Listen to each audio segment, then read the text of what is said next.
is crucial for fostering an environment conducive to socio-economic transformation.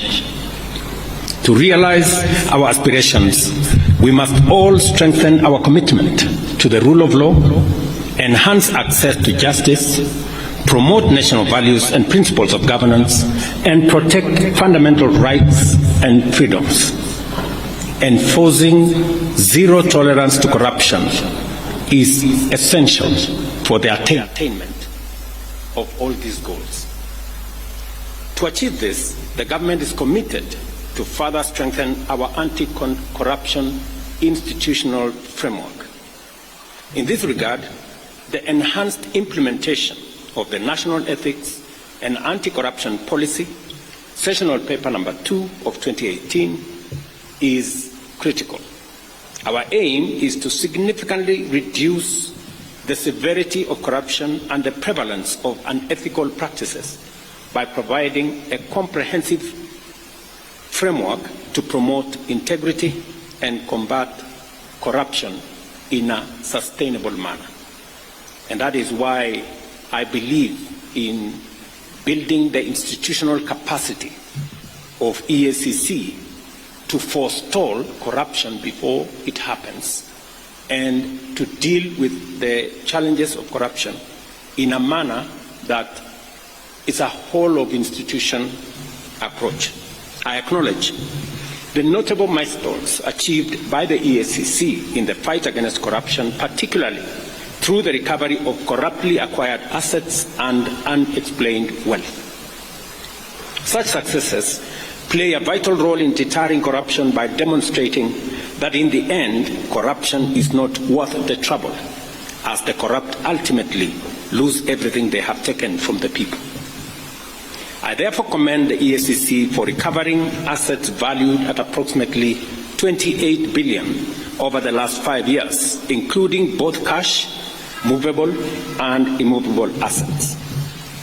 The EACC has also effectively intervened to prevent the loss of public funds amounting to an estimated 41 billion by deploying various strategies to disrupt corrupt networks.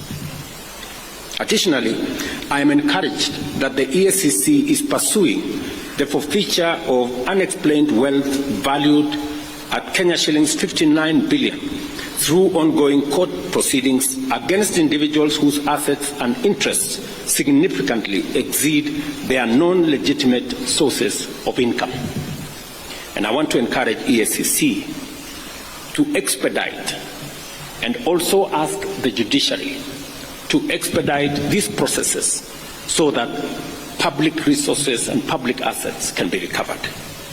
As we witness the handover of public assets recovered by the EACC on behalf of various public institutions, I urge the beneficiaries to establish robust mechanisms to protect these assets and prevent further illegal acquisition. The recovered land is located in various parts of the country, including Nairobi, Kisii, Nakuru, Bungoma, Kakamega, Uasin Gishu, and Kisii counties. I would like to take this opportunity to express my profound gratitude for the ongoing development of affordable housing in Nairobi City's industrial area of Enterprise Road. This development is taking place on land recovered by the EACC, and the beneficiaries will be many Kenyans who deserve economic inclusion. This land, measuring 21 hectares, had been unlawfully taken from the Meteorological Department by private individuals. The recovery of such assets reaffirms Kenya's commitment to upholding the Constitution and fulfilling its obligation as a member of the international community under the United Nations Convention Against Corruption. Ladies and gentlemen, corruption is a serious threat to our nation. It undermines service delivery, weakens public policy, compromises the public interest, and erodes our institutions, depriving the government of capacity to secure the country and deliver development.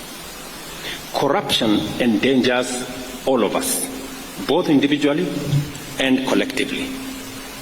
As I have previously committed, we are working on a series of amendments to present to Parliament aimed at promoting accountable leadership and integrity in governance. Among these is the proposal to the Evidence Act and the Criminal Procedure Code, along with other relevant legislative updates to statutes concerning corruption. These amendments will expedite the investigation and prosecution of corruption and economic crimes, ensuring that such cases are concluded within 6 months.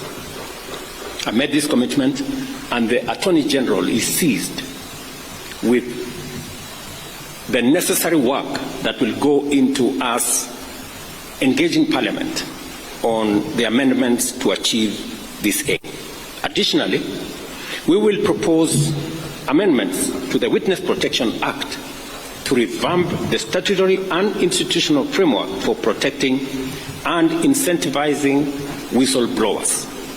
These changes will enhance witness protection and make it easier and safer for citizens to report corruption and other criminal activities. We will also be proposing amendments to the Public Finance Management Act and the Public Procurement and Disposal Act. The goal here is to overhaul the institutional and operational framework of public procurement, which is the biggest challenge that we have. In fact, it's correct to say this is where the devil actually lives, which has been identified as a key area of corruption, conflict of interest, and abuse of office in the public sector. These amendments aim to deploy digital infrastructure to create an open, transparent public procurement platform, allowing real-time, end-to-end public visibility of the entire process from advertisement to contract award. Number 4, I have engaged with parliamentary leadership and urged Parliament to swiftly pass the Conflict of Interest Bill. I am told there is a mediation process that is going on in Parliament, but I have told them with clarity that I will veto any bill that does not establish a high standard of accountability, integrity, and anti-corruption measures, and I will fully exercise my powers under Article 115 of the Constitution to ensure that the bill meets the rigorous standards set out in the original draft bill. Because some amendments have been introduced to water down what the original bill envisaged. We must do everything within our power to end corruption in every organization, at every level of government, and across all regions of our republic. To this end, everyone entrusted with public authority must be held to high standards of transparency and accountability. Parliament and all stakeholders must work together to strengthen the anti-corruption legal framework, ensuring the swift resolution of corruption cases.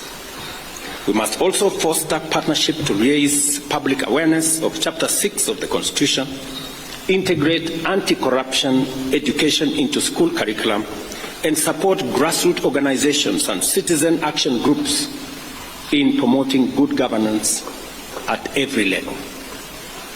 I commend the EACC for its dedication in the fight against corruption, and I want to confirm to both the Chair, the Commission, and the CEO that they have my government's full support, and we commend you for what you have achieved. We know there are challenges, budgetary challenges, but the one item that I insisted that should not face the budget cuts that we were going through is the EACC, because I know the importance and relevance of what you do in safeguarding public assets and public property.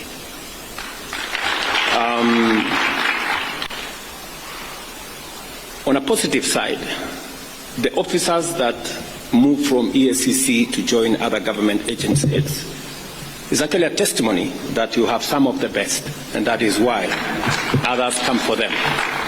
Continue to train high-quality staff, even if you lose some of them to other government agencies, because the fight against corruption must not only be limited to EACC, it must be an exercise of the whole of government, that we manage, deal, and eliminate corruption in its forms, all forms. Let me also assure you that I have heard what the CEO has said passionately about staff at the EACC and what needs to happen. We will continue to look at the frameworks that exist, the salaries and commission is seized with all these matters, and we must continue to respect the salaries commission, because they help us manage the resources that we have within the exigencies of all the requirements that come from all departments. But taking into account what the CEO has said and what EACC is doing in protecting public property, I think it is an engagement worth having with the Salaries Commission. So we will look at the opportunities available, and as we turn around our economy, and I'm very happy with the progress that we have made, we should be able to make additional resources available for EACC to continue the good job that they are doing. I also want to state categorically that the other measures that we have proposed, from the Evidence Act to Witness Protection Act to Public Procurement Act, these are time-bound, and I want to ask the Office of the Attorney General to expedite these pieces of legislation so that we can strengthen our legal framework in the fight against corruption and protect public property. I am a great believer in building these institutions and allowing the institutions to execute their mandate. The chairman here will tell you, who was my pastor before he retired, that I have never called him to tell him anything about what he is supposed to do with the corrupt. Because I am a great believer that institutions should deal with their issues and manage the mandate that they have, and deal with any matter, anybody, every person in the manner in which the law provides. Because at the bottom of the line is that we are a country of the rule of law, and each and every one of us must subject themselves to the rule of law. Otherwise, if we have different rules for different people, we will end up with the animal farm. And I don't think that is where we want to take our country. And so my ask also of our judiciary is to expedite the corruption cases, and indeed every other matter in court, in a manner that gives the country the opportunity to move forward, to make decisions, to recover what we can recover, and to allow the country to move forward. I know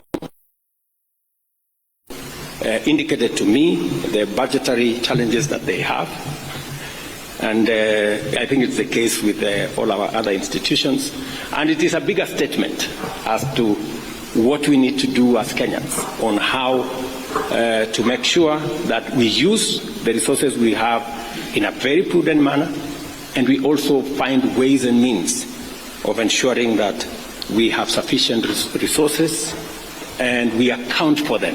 Whatever taxes Kenyans pay, we must account for them so that we can have the opportunity to grow the pie for us to be able to meet all the expenses and all the budgetary allocations that are being requested of us from different institutions. I also wish to say that we should have a whole of government approach when we are discussing resources. And we must all be alive to the fact that resources are raised. And so we must all contribute to making sure that we have the requisite resources to be able to meet all the needs and the requirements of all the institutions that support our governance structure and provide the resources for the development of our country. I am very confident that working together between the judiciary, the legislature, and the executive, as we have undertaken, we should be able to move the country pretty fast into the next level. So again, I commend EACC, and I want to assure them that we will continue to undertake necessary reforms to strengthen oversight institutions and improve service delivery to all the people of Kenya. And I'm asking all arms of government to work together in concert to make sure that we not only raise the resources that are necessary for us to run the affairs of our nation, but resources raised must also be protected by all of us, making sure that we account for every tax that is paid for by the people of Kenya, and those who corruptly acquire them are made to pay, and assets and properties and resources recovered in the manner in which EACC have done. So thank you very much. My very best wishes. And again to EACC, congratulations.